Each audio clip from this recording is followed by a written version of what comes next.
Hi guys, I am Ed, and this video is one that's slightly different from the videos that I've created so far. It's going to be called, What's Up? What's Up? And if I haven't put any fancy dance music over this moment, then it's because the laptop I'm using at the moment isn't powerful enough to do so.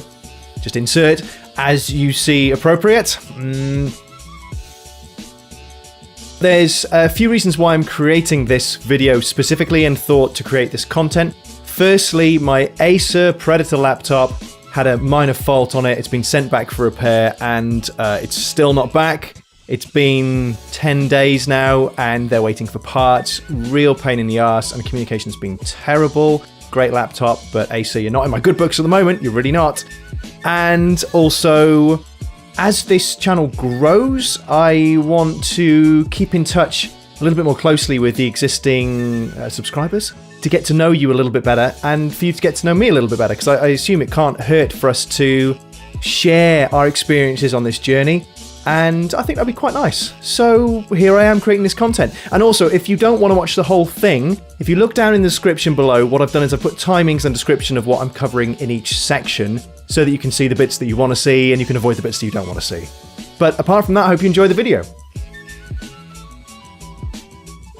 Alright, so first things first, who am I? My name's Ed, obviously, as you can probably guess from the name of the channel. I'm Ed. I'm 31 years old. I live in a small town called Barry, which is in Wales. If you've not heard of Wales, it's a country that's attached to England. It's one of the 4 countries that makes up the United Kingdom. Sorry if I'm teaching grandma to suck eggs there, but a lot of people don't know. If you're into Doctor Who, then you probably know Wales already, and you may well know that I don't have a Welsh accent. Actually, someone in New York said that to me. I said that I was from Wales, and he said, "You don't have a Welsh accent." I said, "How did you know that?" And he mentioned that I don't speak like the people on Doctor Who. And that's because I am actually an Englishman, but I've lived in Wales since I was 4 or 5 when my parents separated when I was much younger. What hobbies do I have?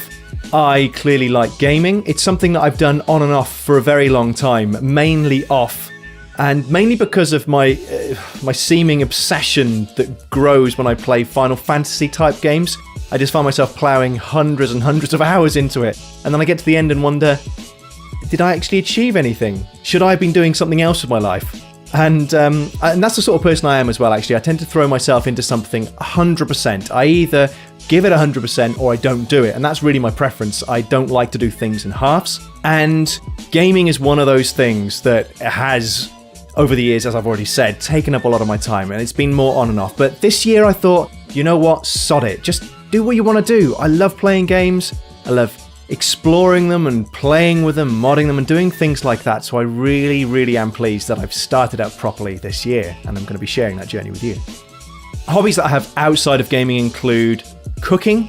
I really love cooking, although that does suffer a little bit because of the amount of time that I'm spending on YouTube at the moment. YouTube is another hobby, but I'll speak a little bit later about that. I love eating. I know eating probably isn't really a hobby. It's more of a necessity to sustain your life. But I do enjoy eating nonetheless. Really, really love going out and enjoying food in good restaurants and cooking good food as well. That's really special to me. And you'll have to forgive me, I've got my little notebook here to guide me through what I'm going to be talking about. I'm going to edit it down, obviously. I don't like to create videos that are really choppy, so I'm going to try and fill the content with nice images and what have you.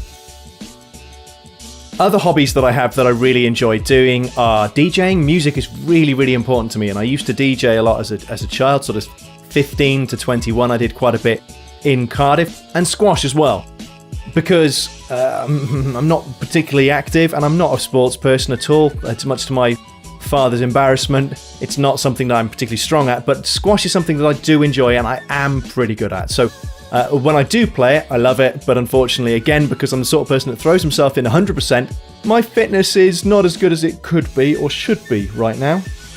What do I do professionally? How do I pay the bills is another way of asking that. Well, for the last 7 years, I've been running my own business, currently 2 businesses. I'm in the process of selling one of them and sold the other one about a month ago because I'm looking to do a bit of a change. I have a sort of unquenched thirst to do something with coding, something with my coding skills. And I have done web design over the years, but I love the language behind the scenes rather than the graphics and the way that it works and the user experience. That's not really my forte. And finally, what passion projects do I have? Well, I, up until very, very recently, have been running an event called Ignite Cardiff. It's an American concept, actually started in Seattle back in 2004, 2005. The premise is that you get 5 minutes on stage to talk about whatever you want to, but it has to be a personal passion. It has to be a personal story or journey. It can't be work. You can't be trying to sell us something. That's a real turn-off. My colleague and I took it over at a point where the events were running annually, attracting about 70 or 80 people. And we got it up to speed, got it to a point where it was running biannually. We were getting 11 or 12 speakers at an event. And we were attracting audiences of 450 people. And in fact, our deluxe event, which was the very last one we did, which was March back in this year, which took a huge amount of effort to put together, but was entirely worth it, was held in the Wales Millennium Centre. It's one of the most iconic buildings in the entirety of Wales and possibly the United Kingdom, where we attracted 1,500 people. It was amazing. And in fact, I took the opportunity to propose to my now fiancée on stage, and you can see that video here. Right, so what's going on in my life at the moment?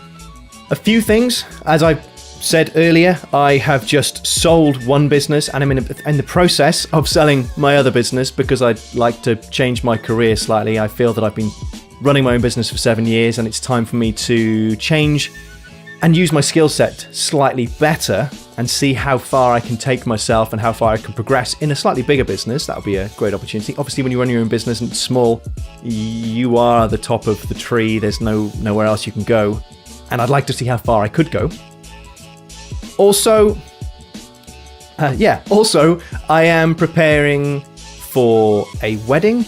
In reality, my fiancée is doing the vast majority of the work on this, and she has been phenomenally good. She's been amazing. But there's a few bits that I've been doing. Obviously, when you go to a wedding, people ask you, how was the dress? Did the best men's speech or best man's speech make you laugh? Was it funny? Was it embarrassing? Did the groom vomit? Stuff like that. And my contributions to the evening are speech, obviously, and I really want to get that right because I want to get the tone right, I want to get the content right, and I want to thank the right people. Words are so important to me. I have a very strange liking of words, and I feel that's a missed calling professionally as well. Anyway, and so that's number one, is the speech, and number two is that I'm going to be DJing at the end of the night because I used to DJ. Many moons ago. My last live set was a long time ago. It was probably 10 years ago. So I'm coming out of early retirement. I'm going to put an awesome set together, which is going to be an hour long, 15-minute increments or 15-minute segments of breakbeat, dubstep, electro, and house, something like that. So it should be really cool. And it gives me the opportunity to play some tracks live that I've been listening to over the last 10 years that just thought, I'd love to play that in a club, and I haven't had the opportunity to do so, obviously. Oh yeah, of course, how can I forget? And also, I've got my stag do, which is this weekend, so I'm releasing this video on Monday. This coming weekend, I'll be in Ibiza, which is a little Spanish island, well known for its clubbing scene and everything that goes with clubbing. And yeah, I'm really looking forward to it. I've got some great people, some uni friends, and my two best men who are coming along with me, and that's going to be so much fun. So much fun. So I'm well looking forward to this weekend. On that note, what have I been doing in the last week? Well, things that I'm kind of proud of. Firstly, I laid this laminate flooring for my fiancée. I was previously recording my YouTube videos in this room that I'm showing now, but I was taking over the house with all of my recording equipment, and it wasn't fair. So what we decided to do was I started tidying my stuff out there. We ripped up the carpet and I laid laminate flooring so that my fiancée can enjoy a yoga studio, or just a studio, somewhere for her to chill out, somewhere for her to make some time for herself, and she's thoroughly loving yoga. That was an amazing thing for me, to get the laminate flooring laid down and for it not to be completely cocked up. Woohoo! So chuffed.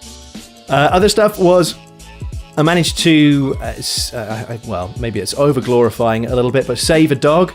There was this beautiful dog that was taking itself for a walk when I was taking my dog for a walk. She looked like she was going to risk being run over. So I crossed the road, tied her to the lead that my dog was attached to, took her back home, and through microchipping, really, really important thing, through microchipping and also through Facebook, we managed to locate the owners. So the power of social media. And also, I took the most beautiful journey to and from Brecon on Wednesday last week, and it was just gorgeous. Here are some photos to give you an idea. The sun was shining. It's like you're in paradise, like you're in heaven driving through mid-Wales when the sun is out. It was gorgeous. But that was last week.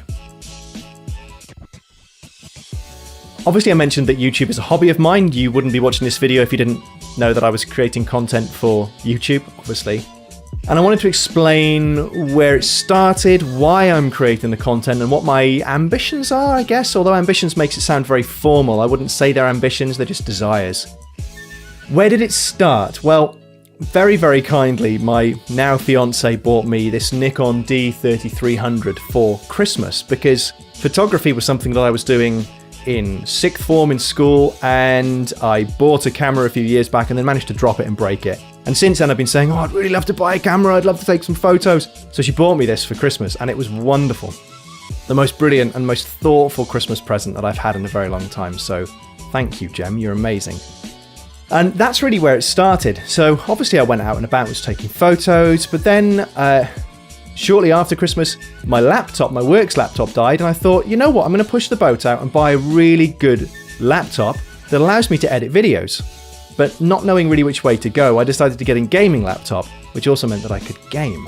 Now you can see these two storylines converging, where I thought to myself, you know what, I wouldn't mind creating a YouTube channel and just creating some cool content for people to watch. And that's where it came about, and here we are now. And I'm really enjoying it, and it does pull on a number of my different skills. Firstly, I love presenting. I really enjoy getting up in front of people and talking. I know that I'm not the best at it at the moment. It's something that I'm working on, but through practice, I'll start to become a bit more relaxed and a bit more comfortable speaking to a camera. It is very weird speaking to a camera. It's not the best thing in the world. Hang on, I'm going to take a photo so you can see what I mean. Imagine trying to talk to this. Getting past the fact you're talking to a camera and you're actually trying to speak to people at the other end is something that's a bit of a challenge, but it should come reasonably naturally to me after a while. The other skills that this creating YouTube content pulls on is photography, audio, editing, and otherwise. And the only piece of the puzzle that I've not really done, there's many pieces of the puzzle that I've not really done, is creating the content. So script writing, thinking of the ideas, trying to make really interesting, useful content that's going to be of some interest to people, and also then the video editing element of it. And it's really interesting trying to create a show, essentially, trying to create a show in each episode. Again, it's something that I've not perfected by any stretch, but what I'd love is feedback from you guys, clearly feedback from you, but I'm also my own best critic in the sense that I will give myself good criticism in order to improve my videos and get better each and every time. And I don't think that's a bad thing to have. I'm particularly good at seeing the bad in things, even though I'm a very optimistic person. So what do I want to achieve with this YouTube channel? Like I said earlier, my ambitions. I think ambitions makes it sound too formal. You've probably got loads of people out there who are like, I want to earn money on YouTube. But I again and again, I hear people saying that you're coming from the wrong angle. You've got to do something because you love it. It's the same as running your own business, which I've been doing for a long, long time. And when you run your own business, you've got to appreciate the fact that you can't take a big salary to begin with. So you have to be really into it. You've got to really want to do it and really want to push yourself and be prepared to put in the hours, potentially around a full-time job that you've got already, in order to make something like that work. And this is what YouTube is. You're clearly not going to make £1 million a year on YouTube when you first start out, if at all.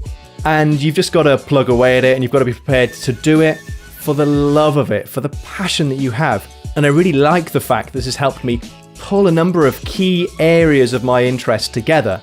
Videography, photography, audio design and editing, and gaming, and you name it. It's just so cool, and it's a really great creative outlet for me. I love it. I really do. What else do I want to achieve from creating a YouTube channel? Well, I want to meet some really good people. I've already met a handful of great people who are subscribing and commenting and liking on almost every video, and you know what, that genuinely means the world to me. It is so nice to have people, even if they view your video for a bit and then give you some comments and likes, it makes a really big difference. It means that you know there's people out there watching your content, which is so cool. It's the best type of feedback I could ever hope for, and it makes it entirely worthwhile for me. Again, I love creating the content, but just that little bit of extra effort from other people who are consuming your content makes my day. It makes my week, actually. It makes my week. And the final thing that I'd like to achieve with the YouTube channel, this YouTube channel, is I want to continue to create content for it. But I am also looking to start a secondary channel, which will be documenting my journey and our journey as a family through to parenthood. Gem and I are looking to start a family, probably next year though, because we want to get the wedding and the honeymoon out of the way, obviously. We want to get that out of the way first before she gets up the duff, but then we're going to be having a family, which is so cool. This is what we've been put on this planet to do, and I know that not everyone feels naturally maternal or paternal, and that's fine. There's no judgment from my side here, but the idea of bringing a little you into the world, something that you've created, that just breaks my heart in all the great ways. I love it. So I'm going to be creating some funny content alongside the gaming stuff that will document the journey through from being married to being parents. Yeah, that'll be interesting. So I hope you can join me on that journey as well. That'd be really cool. Yes, Acer. Oh, Acer. The Predator laptop that I've got is really, really good, and I'm most impressed with it.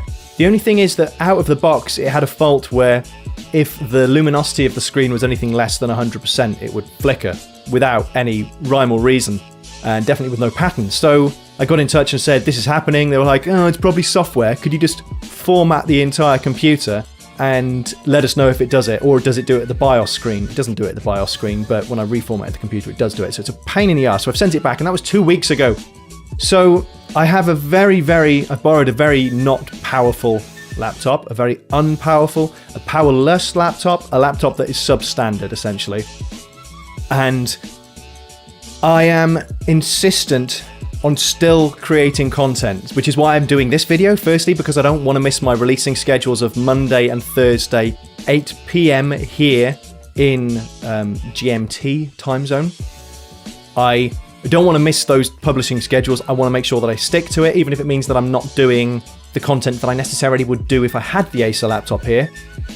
But the content I'm working on at the moment, this, obviously, and then I'm going to be, through the rest of the day, hopefully producing Sonic the Hedgehog Genesis video. I love the music in Sonic the Hedgehog, so what I'm doing is I'm picking out 5 levels, in the Genesis games that have the best music in them. I think that'd be really cool, because music means so much to me, and also gaming does as well, so hopefully you'll like that. And I'm also working on a few more Outlast videos. Outlast 2 versus Outlast 1, which one is better at which things, and I'm going to be creating 2 videos of that. And anything else? Yeah, just for interest, I'm going to be superimposing here how long this video took me to put together, because I'm sure it's only maybe 15 minutes in length in total, but the length of time it took to process was, ding, just for your interest, of course. Okay, we're on the home stretch. So final things. My questions for you, and I'd love to hear from you in the comments. Who are you? Where are you from? And what is your fondest gaming memory as a child? Fondest gaming memory as a child. For example, one of mine is, and I have many, many, many gaming memories as a child, but one of mine was knowing who in the village had a Sega Genesis or had a NES or whatever, and which games they had, and knowing as a group where we would go in order to play or watch other people playing video games. It was really cool, and that was before I had a Sega Genesis or a Sega Master System myself. Master System, Mega Drive. So those are my questions to you. Who are you? Where are you from? And can you share with me your fondest gaming memory? Would love to hear that. That'd be so cool. Finally, what can you do to help? If you want to help at all, you don't have to do anything. Like I said earlier, the best feedback for me is when someone likes and comments. It means the world. It's so nice to know that people are consuming your content and then taking the time to comment and say either a good thing or a bad thing. It doesn't matter. Just be constructive and let me hear from you. I'd love that. And if you wanted to go one step further, you could just introduce one person, literally one person to the channel. One person to the channel. If they want to subscribe, then cool. That would be like the best thing in the world. So you'd really make my weekend when I'm in Ibiza, clubbing it up. Yeah, and stuff like that. But apart from that, that is my first video in the What's Up series. And as always, I've been Ed Fire, you've been amazing, and I'll see you again next time. Thanks so much for watching.